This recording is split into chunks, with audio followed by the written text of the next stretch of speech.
Those of you who are personal trainers may already know that, let's say you wanted to reduce lactic acid from your weight training workout. What has been proven to be most effective? Is it massage?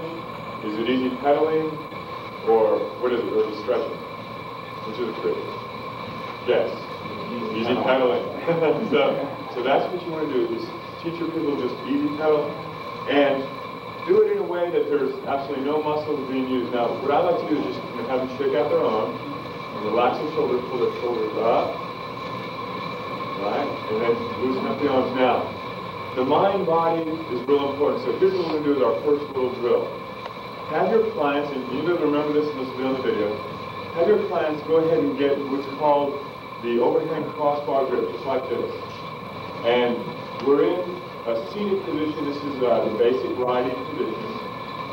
And all I want you to have your clients do is squeeze the handlebars tightly. 1, 2, 3, and relax. And just notice the difference between the tension and the relaxation in your hands and forearms. Okay, then move to what's called the hook grip. Just putting your thumb and index finger, and this should be open hands. But now squeeze 1, 2, 3, and relax. Feel the difference between the tension and relaxation. And just easy pedaling. And this is kind of getting them warmed up at the same time as you're taking them through this program. The next one, and they're also kind of somewhat learning the hand position at the same time. This next grip is called a corner grip. This is where the elbows are slightly out, and it's on the kind of the corner of the bike. And just hold that position for a minute. And to feel some tension here, just do like you're doing a push-up. And then release.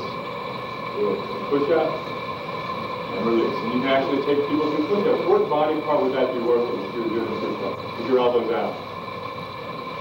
What muscle groups? Pectoral, yes. Yeah, mainly pectorals with the elbows out. But let's say we did, what's this grip called here?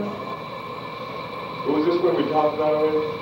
Overhand crossbar, good.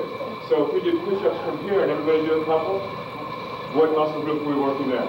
Triceps, good. Now, this next grip is called extended arm grip. So your hands are out fully on the end of the bars, and this is like an aggressive position. And this is always done in the aggressive riding position.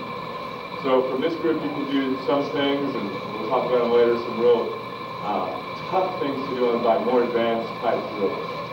Now there is one more grip, and it's only used for the sequence in the pace and shape program. And I don't know of any club I've ever worked with that's going to do the pace and shape. Do you know what I'm talking about, pace and shape, those of you who've read the manual? That's Karen Boyd's program where you do the weights on the bike. And the reason is, as we know, biomechanically, and by the way, those of you who are like, getting ready to pass out right now, just take this easy. We're going to be doing this a lot today. So you can just slow and stop anytime you want, and you can just stand and straddle the bike at any time too. So the pace and shape program requires you to be sitting in this position. What's this one called? Seated vertical, right. So you're in a seated vertical position and you have dumbbells and you're doing like biceps curls, bicep extensions. And we can do some of this at the end, but nobody seems to enjoy that part as far as teaching it, because it's better to do the weights in the weight room and do the cardio on the bike. That's what we've all pretty much come to the conclusion. All right, now I'd like you to add a little bit of resistance by just bringing this little handle up to the side. Okay, good. Now, when you add a little resistance, not too much, everybody's bike doing okay? Where do you feel, when you're pushing straight down, where do you feel the muscles working? What muscle is pushing straight down? Quadriceps. So we can actually change the muscle groups we're working by telling our clients how to push. So pushing straight down, this is called muscle recruitment, and we're working the quadriceps. Now try this. Take a little bit of resistance off, make it a little easier. And now imagine you're wiping your foot on the floor and pulling back. Now where would you feel the resistance? Calves and what else? Pull from your hamstrings when you do that. Good. Okay, so you should feel the hamstrings. Great. Now add a little bit of resistance again. This gets people used to doing resistance. And push as if you're riding a recumbent bike, or like you're pushing from your heels. So I want you to feel it from your glutes a little bit more, all right?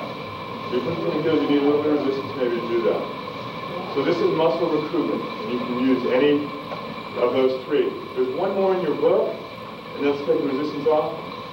The other one in your book is called inner thigh training, but Chris has decided to delete that because here was his cue as an instructor. He would say, bring your knees almost together. And so they would do that, and he'd say, lengthen your thighs. But guess what happened when people did that, as far as the problem on the bike? Well, no. When they brought their knees together, sometimes they'd be hitting their water bottles, and it would just cause all kinds of problems. So he has deleted that from the program. Is it still in your book? It'll still be in your book probably, but he doesn't want us teaching that because of the problem bringing the knees too close together. All right, now let's say one of your clients is pedaling vigorously, and all of a sudden, she has a problem with this shift, and I wanted to do this to see if anybody did have a problem. Are all of you able to, when you're pedaling like this, I want you to now push it all the way to the top. What happens? Okay, that's your brake. That's your brake, okay? And you want to teach your clients that right away. If anything happens, go back down, over to this one. If anything happens, like